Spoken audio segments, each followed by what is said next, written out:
Hey folks, well last night was the first live show of the season on American Idol, and it was the first group of 12 from the top 36, and the first performance was Jackie Tohn. She sang A Little Less Conversation. What a way to start off the season! She said that the goal was to get Miss Abdul up on those feet. Funny, I thought the goal was to be the best of the night. Get your priorities straight, Miss Jackie Tohn. Not that it makes a whole hell of a lot of difference at this point. You know, I've seen Paula Abdul get on her feet for some pretty terrible performances before, and last night was no exception. Simon said she was like a clown, and I think that was a little bit of an understatement, because I've seen clowns do a little bit better than that. The singing was just bizarre. It was like she was putting on a talent show at the insane asylum. It was really weird. And her, I call it a costume because that's not really an outfit. The spandex pants and that big red belt and the polka dotted shirt and those sneakers. Jackie Tohn was horrible. Second was Braddy. He sang A Song for You. He said that he had to make a decision to stop serving chicken fingers for a living because it just wasn't making him happy. You know, I've got this sneaking suspicion that serving chicken fingers for a living doesn't make a whole hell of a lot of people happy, but the bills have got to be paid. I would like to be a billionaire couch potato for a living, but you do what you can. He sang A Song for You. The song I thought was kind of blah. He sang it pretty good, but at times it seemed like all his notes were ending with seemed like a whiny sound to it, and I didn't like that, but I thought he was okay. The judges loved it. I wasn't as crazy about it as they were, and I don't think it was enough for him to get through the next round, since only 3 of them are going through. Ricky's mom totally plugged his site, though. She said, TheBraddyBunch.com. I bet the producers blessed her out when they went off to commercial break. Oh, but Ricky's mom wasn't the only one plugging stuff. Okay, that didn't sound right. What'd y'all think about Paula Abdul and her jewelry? She wasn't discreet about that at all, was she? She had her hand up like this for most of the night. Look at my ring. Look at my bracelet.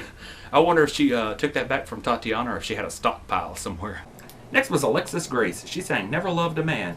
And she looks a lot better than she did in her initial audition, but I don't know about that pink hair. But she has vamped it up a little bit. She sang great. She sang really good. I was a bit bored with the song, though. The judges loved it, and Simon Cowell called her a dark horse and compared her to Kelly Clarkson. Well, I don't know about all that. She wasn't that good, but it was okay.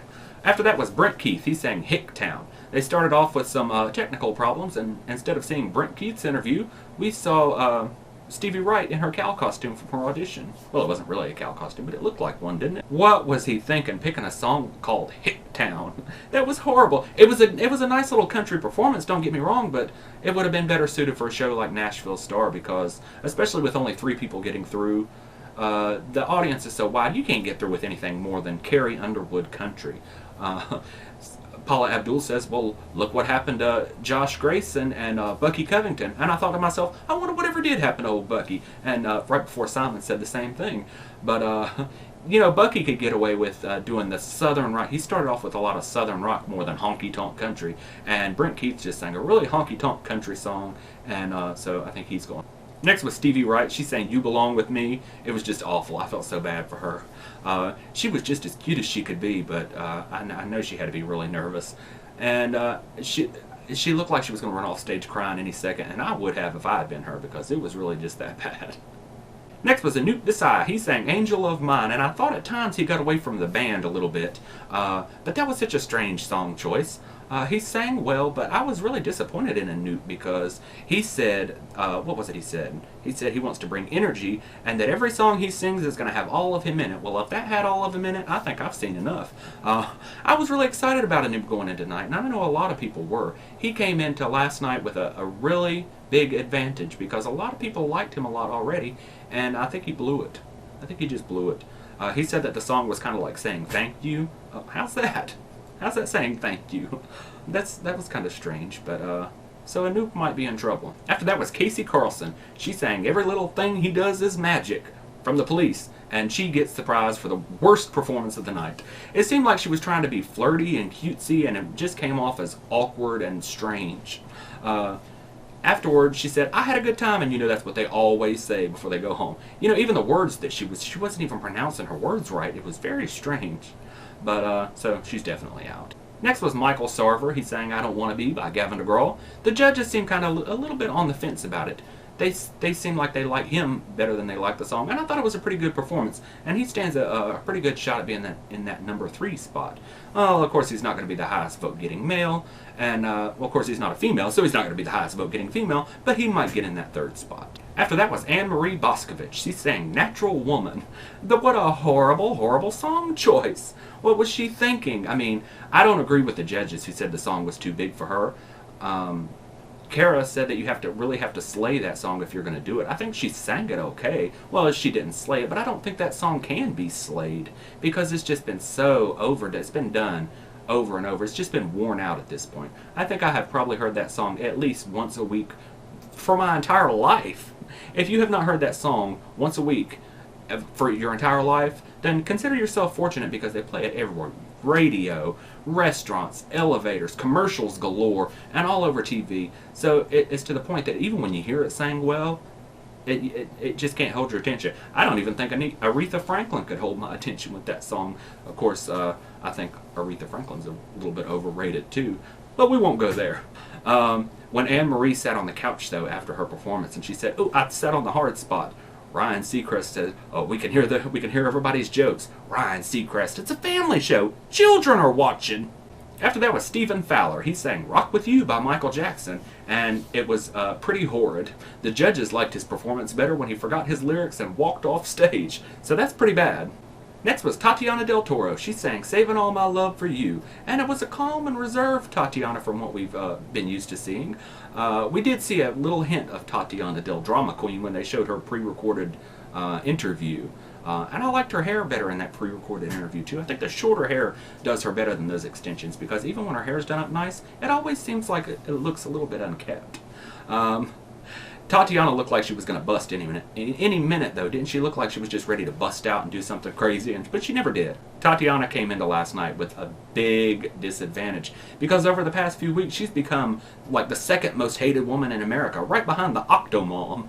So Tatiana had a really hard sell last night, and I think she did great. I think she was the best female performance of the night. And I really didn't want to say that. I know there's a lot of people that will never admit to thinking that performance was good. But it was pretty good. I don't think the judges were fair to her, though. I think they were horrible to her. And it's not her fault she's up there on stage. It's their fault. They put her there, and now they act like they want to see her just go crazy. If it had been any of the other females singing with a good performance like that, and a Whitney Houston song at that, they would have done nothing but sang their praises. And they seemed to beg Tatiana to lose her mind. Kara called her a character, Paula called her crazy, Simon called her a drama queen, and then they all mocked her laugh. I think the whole reason they put her into the top 36 was to fail. They wanted her to get up there and make a spectacle of herself, and when she didn't do it, they seemed to be a little bit upset. That's the whole reason they had the top 36 this year, so they could get away with putting through people like Tatiana and Norman Gentle, and just to get people talking when, you know, there's not really a good chance they're going to make it through. But Tatiana might be able to prove them wrong because she was pretty good. She's still annoying as nobody's business. And what was up with that accent?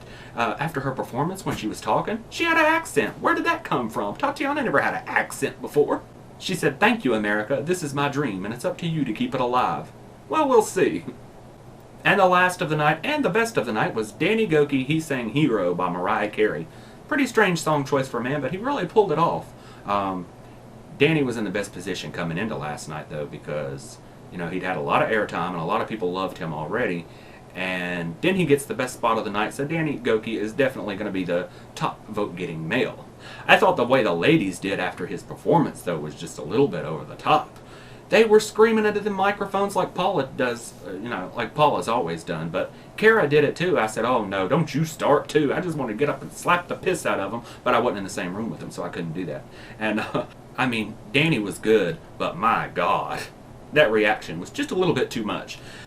Okay, I think who should go through based on their performances is Danny Gokey, of course. He's definitely through.